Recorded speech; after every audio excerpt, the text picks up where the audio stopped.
eu quero trabalhar com imutabilidade. O que é imutabilidade? É algo que não muda, certo? Mas trazendo para a programação de software, trabalhar com imutabilidade é você iniciar uma variável com um valor e no decorrer da sua aplicação, você não modificar o valor dessa variável. E trazendo para esse nosso caso, é deixar esse objeto criado intacto. Por que é importante que esse objeto permaneça intacto? Imagina que o código da sua aplicação tem 3 funções que vão fazendo modificações de dados, uma função invoca a outra e no final, uma das funções faz uma modificação de dados igual essa aqui dentro da third. O que vai acontecer quando essa mudança é feita é que essa referência original do objeto vai ser perdida. E isso vai impactar na forma que as outras funções do código esperam que o objeto esteja. Essas funções vão esperar que o objeto esteja com 3 propriedades, por exemplo, mas o objeto vai estar com 4. Essas funções vão esperar que o objeto tenha uma propriedade X armazenando Y, mas ela vai armazenar Z. Ou seja, uma aplicação que não tem imutabilidade como um princípio de código tende a ser mais imprevisível e ter mais bugs. A maioria dos bugs geralmente acontecem em modificações de estado da aplicação. Então, o que eu posso fazer para essa referência original do objeto não ser perdida? Ao invés de modificar esse objeto, eu posso fazer essa função retornar um novo objeto que contém as propriedades do objeto recebido por parâmetro e nesse novo objeto eu vou criar a propriedade D que armazena 3.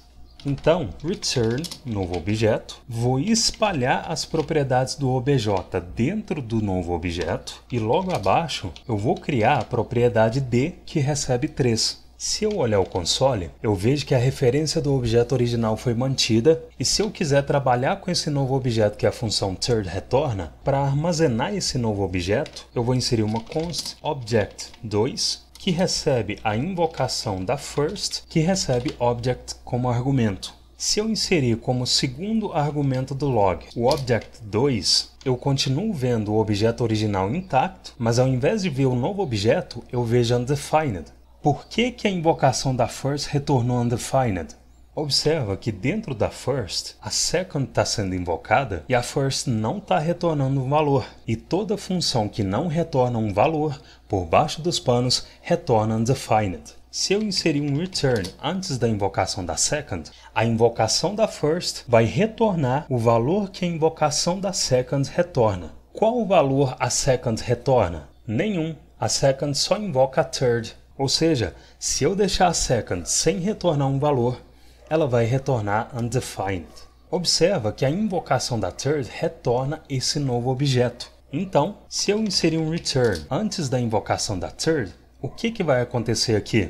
Quando a third é invocada, ela retorna esse novo objeto. Isso significa que aqui dentro da second, essa invocação resultou no novo objeto. Como a invocação da second retorna esse novo objeto, aqui dentro da first, essa invocação resultou no novo objeto, e como a invocação da first retorna esse novo objeto, object2 armazenou o novo objeto. Se eu olhar o console, eu vejo o objeto original intacto, ele não foi modificado, e vejo o novo objeto que contém as propriedades do objeto original e a propriedade que eu adicionei. Ou seja, eu fiz uma transformação de dados usando imutabilidade. Eu fiz a modificação que eu queria, só que sem modificar o objeto original. Roger, por que eu criaria novos objetos em memória ao invés de mudar os objetos originais? Isso não pode prejudicar a performance da memória disponível no dispositivo do usuário?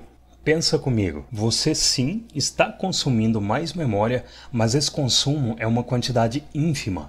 Atualmente, o mínimo que você tem de memória em um computador são o quê? 4 GB de memória? Se você usar um servidor com 4 GB de memória, por exemplo, isso é muita memória. Você pode colocar muitos dados ali.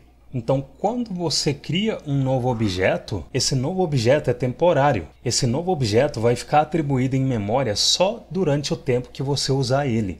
Se tratando do browser, que é o ambiente onde eu estou executando esse código, quando uma página é carregada e o script JavaScript está sendo carregado, todos os objetos que estão dentro do script estão sendo alocados em memória, mas assim que esses objetos terminam de serem utilizados, o JavaScript tem um mecanismo de gerenciamento de memória chamado Garbage Collection, que traduzindo seria coleta de lixo. O Garbage Collection coleta os objetos que estão em memória que não estão mais sendo usados e não vão mais serem usados, e o espaço da memória que esses objetos ocupavam fica limpo. Então não é um problema você alocar mais memória porque criou novos objetos, porque a quantidade a mais de memória que você está consumindo é insignificante. Logo, trabalhar com imutabilidade nas suas aplicações JavaScript não vai te trazer problemas de gerenciamento de memória, o seu código vai ser mais conciso, mais previsível e suas aplicações vão ter menos bugs.